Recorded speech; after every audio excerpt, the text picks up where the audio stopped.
Now that we've talked a little bit about symbolism in our play A Raisin in the Sun, I want to take us one step further to talk about analyzing poetry. So today we're going to talk about one specific poem called Harlem by the poet Langston Hughes, and we are going to pay attention to the literary devices of symbolism and simile. I wanted to review some of the rules of poetry. I know we talked about these last unit when you all wrote those wonderful I Am poems, so this is just a refresher. Poetry is written in lines, not sentences. So the poet gets to decide where to end a line, meaning that the lines don't always end where the sentences end. Sometimes a sentence will continue on to the next line. Poetry also uses language creatively to get a deeper meaning across. Poetry has a figurative meaning, which means that it has a deeper meaning. We have to read between the lines and see what the poet is trying to say. Two examples of figurative language that are often in poetry are symbolism, which we talked about in our last video. That's when one thing represents a bigger idea or theme. And similes, which we started talking about similes when we were analyzing hip-hop lyrics. So a simile is when you compare two unlike things using the word like or as. Some examples of symbolism. The dove often symbolizes peace. So I'm not saying that this bird is necessarily a very peaceful animal, but over time the dove has become a symbol for peace. On the other hand, the bird, the raven, has become a symbol for darkness or death, especially when it's sitting on a skull, which is another symbol for death. So some examples of a simile, if you've ever watched a rom-com or read a romance novel, you'll have heard a character say something like, "That kiss was like fireworks." And that doesn't literally mean that their mouth was exploding like a firework. It just means that the feeling of excitement or celebration could be compared to fireworks. And finally, another example of a simile is if I said, "She ran through the school like a tornado." I'm not actually saying that a student is a tornado, literally.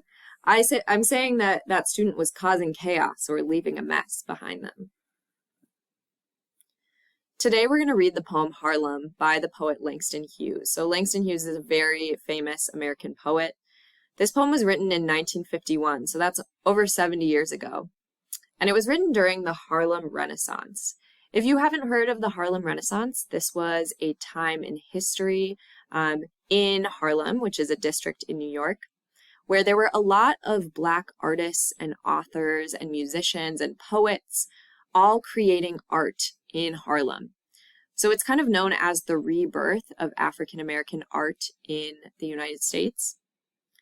This poem is really important for us because it is the namesake of A Raisin in the Sun. So this poem is the inspiration for the title of our play. As you read, I want you to think about, why is this poem called Harlem? So the poem never actually mentions Harlem, so why do you think Langston Hughes called his poem Harlem? I also want you to think about what kind of tone comes from the similes. So the things that are being compared, is it a positive tone or a negative tone? And then what can this poem tell us about our play, A Raisin in the Sun? So now I want you to get out your packet and look at your notes. The poem Harlem is written right there in your packet. And you're going to use these words or this tool to analyze the poetry, and I'm going to walk you through how to do this. So before you even read the poem, you can write down the title right here. The title of the poem is Harlem. Then I want you to read the poem. And next you're going to paraphrase. So paraphrase means you're going to write in your own words. What do you think this poem is trying to say, or what do you think it means? You'll write right next to the poem on the right side in your packet. Give me 2 to 3 sentences about what you think the poem is trying to say. For connotation, I want you to pick at least one word in the poem. And I want you to tell me, does this word have a really positive vibe or negative vibe? What does it make you think about? How does it make you feel? So you'll write that right here where it says connotation. Then where it says shifts, I want you to focus on in the poem, are there moments where the mood or the tone of the poem shifts? Maybe it's really heavy and sad, and then you notice a shift to more excited or questioning or positive.